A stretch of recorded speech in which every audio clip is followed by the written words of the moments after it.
Barnaby Jones was a man who had seen almost everything in his long career as a private investigator, yet the world never failed to present him with new puzzles. The morning sun was shining brightly through the window of his office as his secretary, Betty, walked in with a warm smile on her face. She looked at him and announced that his favorite nun had arrived to see him. Sister Agnes Elizabeth walked into the room, her presence bringing an immediate sense of calm and gentle humor. Barnaby greeted her with genuine warmth, asking if she had come from the monthly bingo game. He remarked with a smile that she seemed to grow younger every time he saw her. Sister Agnes chuckled, replying that it must be the power of her prayers at work. Sitting down, Sister Agnes got right to the point. She spoke about a remarkable woman who was doing extraordinary work with troubled young girls at a shelter called Runaway House. Before she could finish her sentence, Barnaby reached for his checkbook, telling her to simply name the amount needed for donation. However, Sister Agnes stopped him, explaining that she was not there to ask for money. She asked if he had read about the recent tragedy involving a young woman named Marie Holcomb. Barnaby nodded, recalling the news reports about the girl found at the base of a cliff in Malibu. Betty added that she had heard on the radio just that morning that Marie had passed away at the hospital. Sister Agnes explained the grim reality behind the tragedy. Marie had not died naturally from her injuries. Someone had intentionally disconnected the life support machinery in her hospital room. To make matters worse, the hospital authorities were suspecting one of the nuns from her order. Barnaby was astonished, asking if they were truly accusing a nun of murder. Sister Agnes revealed that Sister Terry, the nun in question, was actually Marie Holcomb's biological sister. Sister Terry had been very vocal to Dr. Jackson about the inhumanity of keeping a person alive on machines when brain damage was irreversible and there was no hope of recovery. Furthermore, a nurse insisted that Sister Terry was the last person seen in the room before Marie died.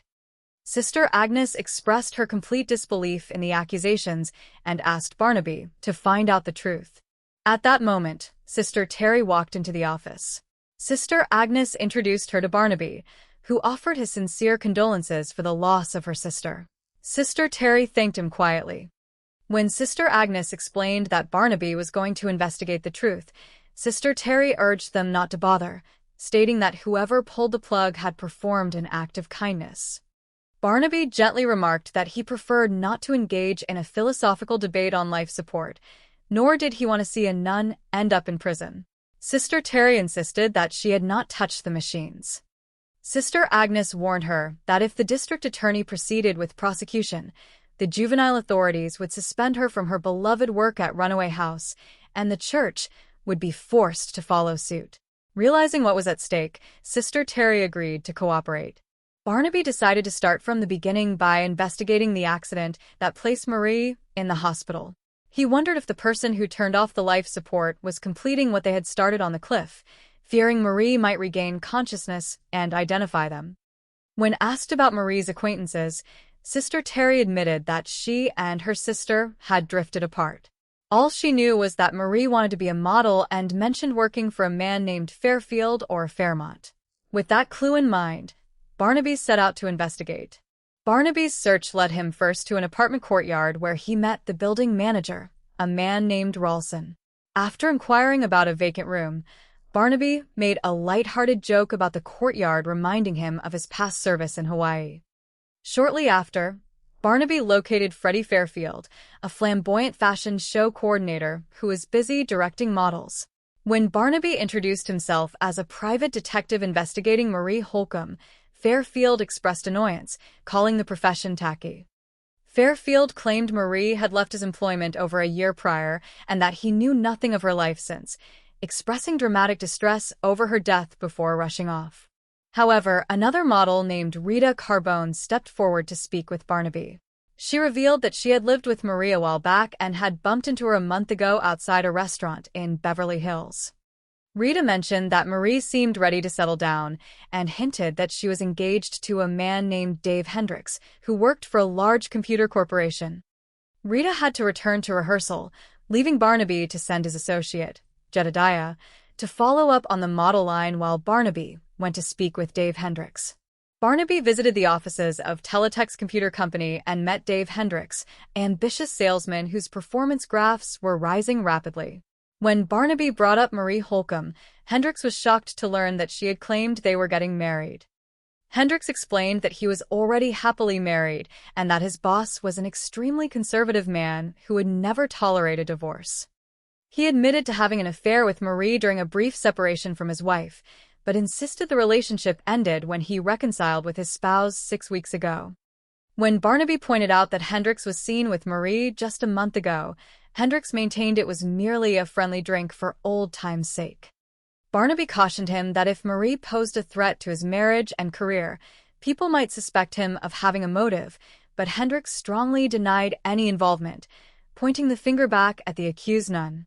Meanwhile, behind the scenes of the city's nightlife, Freddie Fairfield met secretly with a powerful pimp known as Mr. T. Fairfield was terrified that Barnaby's investigation would expose his hidden business arrangement of supplying young models to Mr. T's prostitution ring, which would ruin his public reputation. Mr. T told Fairfield to stay calm and promised to take care of the detective if he got too close, warning Fairfield to keep his head cool. Elsewhere, Jedediah was busy gathering information. He spoke with a young woman in the modeling scene who revealed that Marie had suffered a lot of trouble after leaving Fairfield. The woman suggested that Jedediah contact Suzanne Montaigne, who had moved in with Marie after Rita left. Following the lead, Jedediah scheduled a meeting with Suzanne. Later that afternoon, Barnaby and Jedediah met Suzanne Montaigne. Suzanne assumed they were clients seeking her services, but Barnaby quickly set the record straight, explaining that they were private investigators looking into Marie's murder. Suzanne became defensive, stating that in her line of work, ethics meant keeping one's mouth shut. However, Barnaby pressed further, mentioning Mr. T and explaining that Marie was murdered. Suzanne finally admitted that Marie had worked for Mr. T until a few weeks ago, when she suddenly quit. She warned them that Mr. T never liked people walking out on him and could make life extremely difficult for anyone who crossed him. Determined to dig deeper, Jedediah paid a visit to Mr. T's residence. Using a clever ruse to get past the doorman, Jedediah confronted Mr. T directly. Mr. T denied that Marie worked for him, claiming she merely hung around his circle. When Jedediah pointed out that Marie was one of his top girls and was killed after quitting, Mr. T angrily warned Jedediah to back off and leave his premises before things got dangerous. As the investigation intensified, panic began to spread among those involved. Realizing that the detective was closing in, Mr. T called Freddie Fairfield in a rage, threatening that if he went down, he would not go down alone. Meanwhile, Barnaby searched Marie's apartment for clues, finding only basic personal mail. He met with Sister Agnes and Sister Terry. Recognizing the difficult truth, Barnaby gently prepared Sister Terry for the reality of her sister's recent lifestyle, explaining that Marie had been working as a prostitute. Sister Terry was heartbroken to learn the truth about her sister's tragic path, but was grateful to learn it directly rather than through public scandal. While Sister Terry was packing Marie's belongings, Barnaby noticed something strange about the apartment decor. A wall mirror was mounted unusually high, 5 or 6 inches above normal eye level. Inspecting it closely, Barnaby discovered it was a two-way mirror concealing a hidden video camera and an empty videotape recorder setup for remote operation. It became clear that Marie's apartment was used as a hub for a sophisticated blackmail operation. Back at the office, Betty ran the serial number of the hidden camera and discovered it was registered to Teletext Computer Company. Barnaby immediately confronted Dave Hendricks again. Cornered, Hendricks confessed that he had provided the camera equipment to Marie. He explained that he used Marie to entertain wealthy, out-of-town corporate buyers. Marie would secretly record the encounters, and the next morning, the buyers would be forced to sign major purchasing contracts with Hendricks to prevent the tapes from being exposed. Hendricks insisted that he paid off Marie from his inflated commissions and begged Barnaby to keep the police out of the matter. Barnaby demanded to know who else was involved in the blackmail scheme. Hendricks revealed that Marie had recently gone beyond their original deal and started secretly duplicating the tapes to double-squeeze the victims for personal money. One of her main targets was a man named Colonel John Kevin Klassen, an official in the United States Air Force Procurement Division. Hendricks stated that the day before Marie's accident, Colonel Klassen called in a rage, declaring he would no longer tolerate her extortion. Barnaby instructed Jedediah to check the tenant list at Marie's building to see if Colonel Klassen was staying there under an alias. Jedediah confirmed that a man named Jake Ralston was registered at the building and fit the description of a former military officer who had served in Hawaii. Barnaby realized that Ralston was indeed Colonel Klassen, using a false name. Meanwhile, Sister Terry went to Suzanne Montaigne's apartment, hoping to find answers about why her sister had fallen into such a dark life. When Sister Terry arrived, she overheard Suzanne on the phone, aggressively threatening Colonel Klassen with videotapes and demanding money. Realizing Suzanne's deep involvement in the blackmail scheme, Sister Terry confronted her. Suzanne admitted that the blackmail was her idea and that when Marie lost her nerve and tried to pull out of the operation, they got into a violent argument at the cliff, resulting in Suzanne pushing Marie over the edge.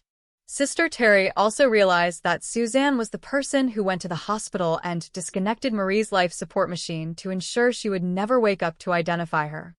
Furthermore, when Mr. T realized Suzanne was behind the murder and threatened to expose her, Suzanne had pushed him down the stairs at Marie's apartment building, killing him as well. Realizing that Sister Terry knew the truth, Suzanne drew a weapon, threatening to eliminate her. However, Barnaby and Jedediah, having tracked the clues back to Suzanne's location, arrived just in time. Jedediah moved quickly to secure the pool area while Barnaby rushed inside the building to disarm Suzanne and rescue Sister Terry safely. A short time later, Lieutenant Biddle and the police arrived to take Suzanne Montaigne into custody. With all the evidence gathered, the full truth was revealed. Sister Terry was completely exonerated of all charges, and the network of blackmail and crime was successfully dismantled. Back at Barnaby's office, Sister Agnes Elizabeth expressed her deep gratitude to Barnaby and Jedediah for clearing Sister Terry's name and saving the runaway house program. With her characteristic cheerful spirit, Sister Agnes pulled out a stack of raffle tickets for an upcoming charity bazaar benefiting the youth shelter, offering round-trip tickets to the San Diego Zoo. Jedediah attempted to bow out gracefully by claiming he was overdrawn at the bank. However, Sister Agnes smoothly turned to Barnaby, noting that Barnaby would certainly match or exceed the generosity of Lieutenant Biddle, who had already purchased 20 tickets. Smiling warmly at his old friend's clever persuasive skills, Barnaby happily agreed to support the cause and declared that he would take 21 tickets.